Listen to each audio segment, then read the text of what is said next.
Hey guys! Thanks for checking out our Roots Middle School online service as we continue our series called Big Picture. In this series, we have been taking a look at the life of Joseph. Today, we'll be talking about how you can make the right decisions even when you don't know what to do. Make sure you stick around after the message as we have a big announcement for you all. Hope you guys enjoy the service, and I'll see you all after the message. Roots online service starts right now.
tell mountains they must fall, and they fall.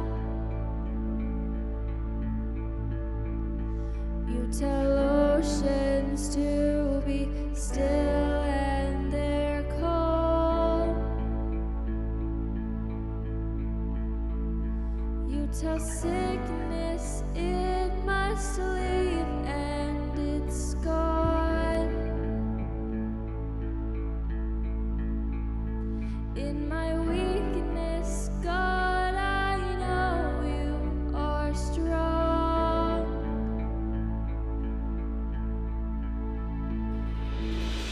You are the one above it all.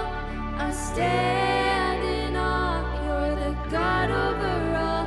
I know no higher name, no greater throne. You stand alone. You're the God over all. I know. Over all I know.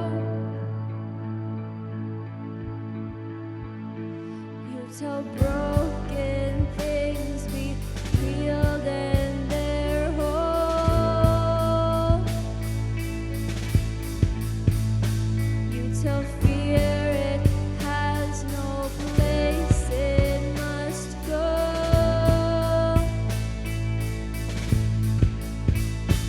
You tell death it has no chance, it won't win.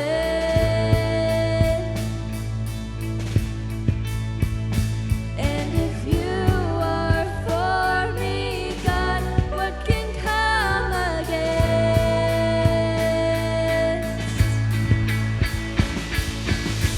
You are the one above it all. I stand in awe. You're the God over all. I know no higher name, no greater throne. You stand alone. You're the God over all. I know you are the one above it all. I stand in awe. You're the God over all. I know no higher name, no greater throne. You stand alone. You're the God over all.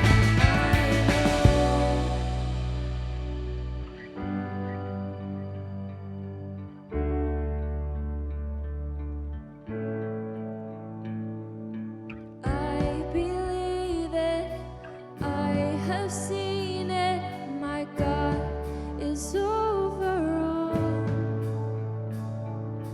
I believe it, I have seen it, my God is over all. I believe it, I have seen it, my God is over all. I believe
Hey guys, I'm so glad that you joined us this week because we're right in the middle of a series called Big Picture. And we've been talking a lot about how in life, sometimes we miss the bigger picture. We see things only from our perspective, which means that we only see one part of the story. And that causes us to miss the rest of what might be happening, the bigger picture. Now, before we jump into today, let me start by asking you a really important question. How often do you do the right thing? Just think about that for a second. How often do you know the right thing to do and actually choose to do it? And I think so many of us would admit that there's at least a few decisions that we can look back on and say that we knew the right thing to do and still did the opposite. And I know I have. When I was in high school, I ended up moving to a house that had a pool, and it wasn't an amazing house, but just a one-story rambler, but it was a fun house. There was plenty to do, and it became the house that all my friends liked to come over to so they could swim and jump on the trampoline and play volleyball and whatnot. And now my parents didn't like me and my friends swimming when they were not home. They wanted everything to be safe, and they didn't want to be sued if one of my friends drowned. But by the time that my friends and I were juniors in high school, we had our licenses and we felt like we could handle ourselves. And I mean, doesn't getting your license mean that you're an adult? And spoiler alert, it doesn't. So one day when my friends and my parents were gone, my friends showed up and we were deciding, hey, it's a hot summer day and we felt like it was time to go swimming.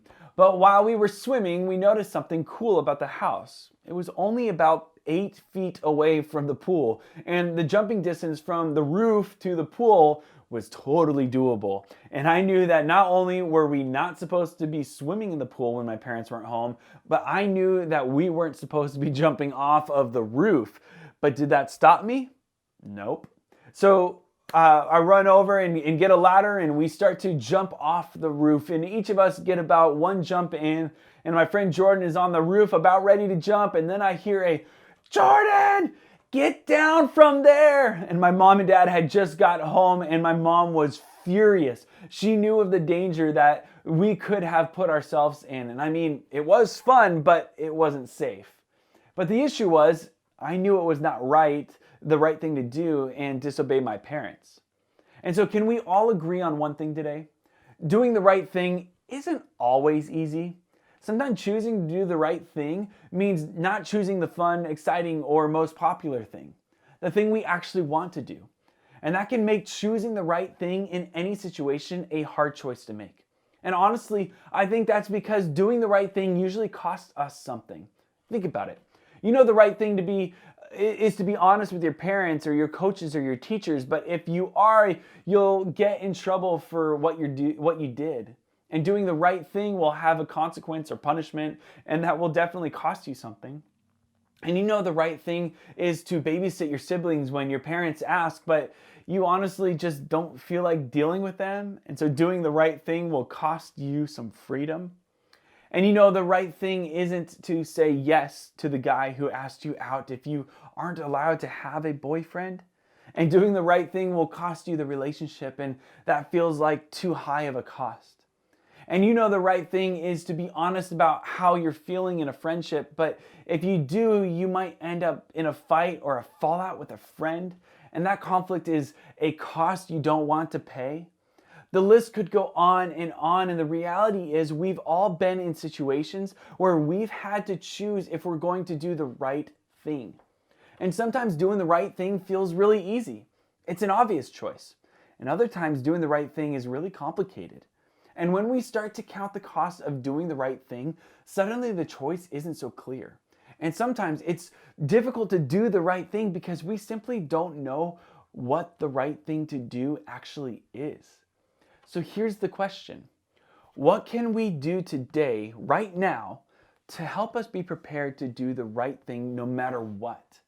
And even when it's difficult or unclear or going to cost us a lot, how can we make decisions today that will have a positive impact on the bigger picture of our lives? So let's take a closer look at the life of one of the most famous figures of the Bible, Joseph. And as we look at Joseph's life, we have the privilege of seeing the bigger picture. We see the whole story. But at the time, Joseph only saw what was happening in front of him. And he started out as a guy who was in conflict with his brothers, wound up thrown in an empty well and sold into slavery. And not the happiest stories ever. But God had big plans for Joseph. And there was a bigger picture that Joseph couldn't yet see. And a picture that was actually pretty incredible. So incredible, in fact, that we're still talking about him thousands of years later. And thankfully, we get a front row seat to all of it because another famous historical figure named Moses decided to write down the stories of his ancestors and their lives. And one of his written records is called Genesis. And it's a part of the Old Testament in the Bible. And in that book, Moses wrote the story of Joseph's life in great detail. And one of the things that he wrote about gives us an idea of how to do the right thing when the right thing is hard to do.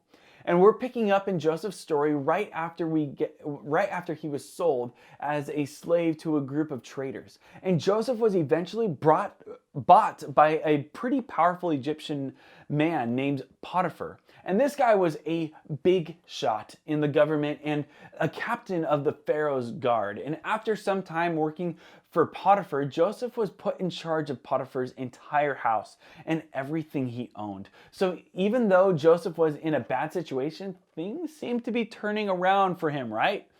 Well, this is where the story starts to take a turn. Just look at what happened next in Genesis 29, 6-7.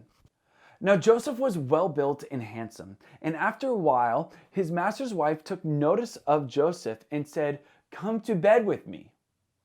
Whoa, can we talk about just how bad this was? Joseph was this good-looking dude who was working hard for his boss, Potiphar, when suddenly Potiphar's wife took notice, and just like that, she invited him to do something that was meant for her and her husband, not her and Joseph. Potiphar's wife was basically inviting Joseph to have an affair with her. And I think we all know that's a pretty complicated invitation. Now, let's just put this in our present day context for a second. This is like your best friend's boyfriend or girlfriend texting you, DMing you, or Snapchatting you to ask you to hang out on the side. Sure, they might be cute, but they're with your bestie, not you. So having them ask you to sneak around and hang out on the low isn't a great situation for you to be in, right? It's an invitation to do something that you know isn't right. And the same was true with Joseph. There was a lot at stake here for him. He could have easily given in to the temptation Potiphar's wife presented him, or he could have let the invitation go to his head. He could have considered what he could have gotten away with and decided to give it a shot. But all of those little choices that ultimately could have led him to have this affair with Potiphar's wife, well, they would cost Joseph something. And Joseph was trying to do the right thing, so he decided to take a different route. Verse 8-10 says, "But he refused. With me in charge," he told her, "my master does not concern himself with anything in the house. Everything he owns, he has entrusted to my care. No one is greater in this house than I am. My master has withheld nothing from me except you, and because you are his wife. How then could I do such a wicked thing and sin against God?" And though she spoke to Joseph day after day, he refused to go to bed with her or even be with her. So instead of giving in to Potiphar's wife, Joseph decided to do what was right. Not just one time, but over and over and over again. Every time Potiphar's wife came to Joseph with the same invitation, Joseph made the choice to do the right thing. Now, you'd think that because Joseph made the choice to do the right thing, everything worked out great. This right choice was so obvious and clear that you think that it wouldn't cost Joseph much.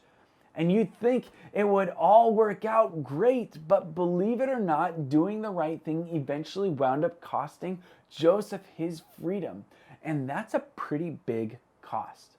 You see, sometime later, Potiphar's wife came to Joseph again with an inappropriate invitation, only this time she actually grabbed his cloak. And Joseph tried so hard to do the right thing that he took off running, leaving his cloak behind in her hands. Now, because Potiphar's wife obviously did some sketchy things, she told everyone that Joseph pursued her, and that she said that when she screamed for help, Joseph ran and left his cloak behind. Of course, Potiphar wasn't happy when he heard the story, so he threw Joseph right in prison. And this definitely isn't the happy ending that you'd expect for someone who chose to do the right thing. And you see, sometimes doing the right thing will get you applause and approval, and sometimes it won't. Sometimes doing the right thing will come at a cost that seems completely unfair. And that's what happened here with Joseph. But Joseph did the right thing because he had integrity.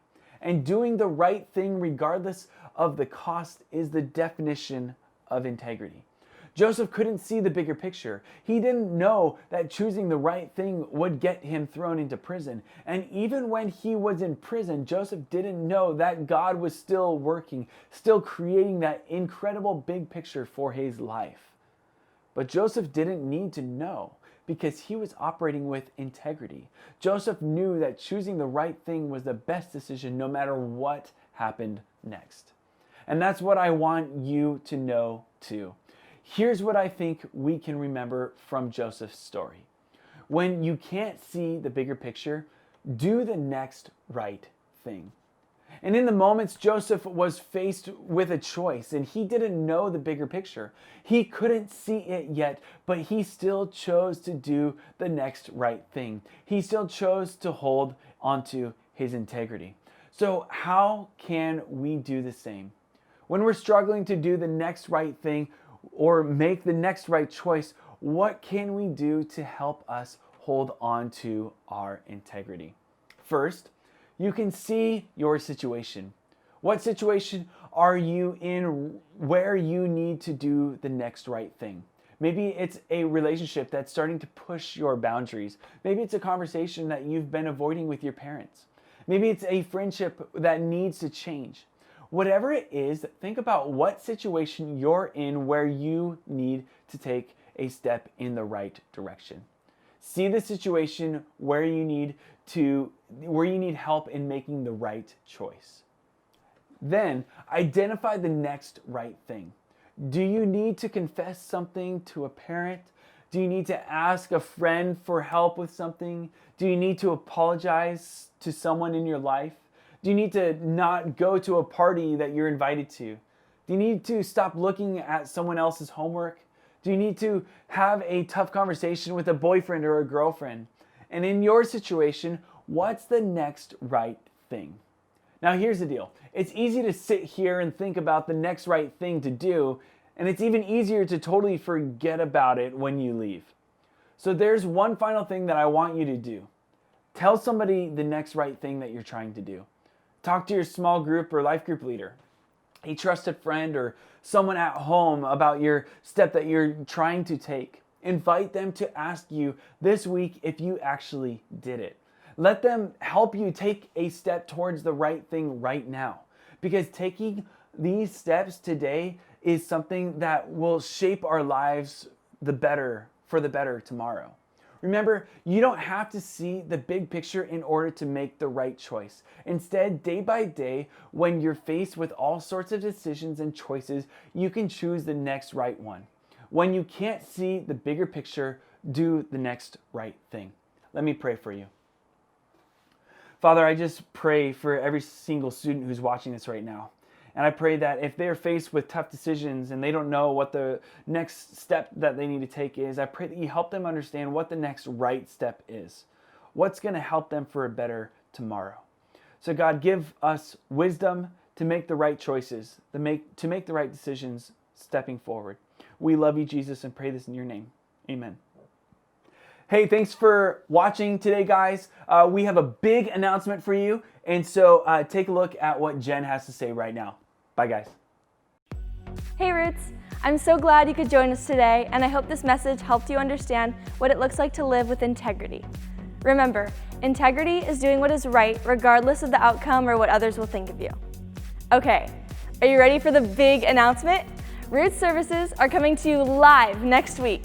Both middle school and high school students are invited to our 6 p.m. service on Sunday nights. It will be outside of Crossroads, and we'll be taking the necessary social distancing steps that we need to take to keep everyone safe. For those of you who are not able to make a live service because you're quarantining or have other plans, we will still be posting our live services on our YouTube page on Mondays, so you can keep tracking with what is happening. You can type in Roots Student Ministry on the YouTube search bar and find us. Thanks again for joining our Roots service today. Before you sign off, stick around and chat with your online host. Answer the questions that will be on the screen and discuss with your Roots family. Remember, we will see you live at Crossroads next Sunday at 6 p.m. Bye, guys.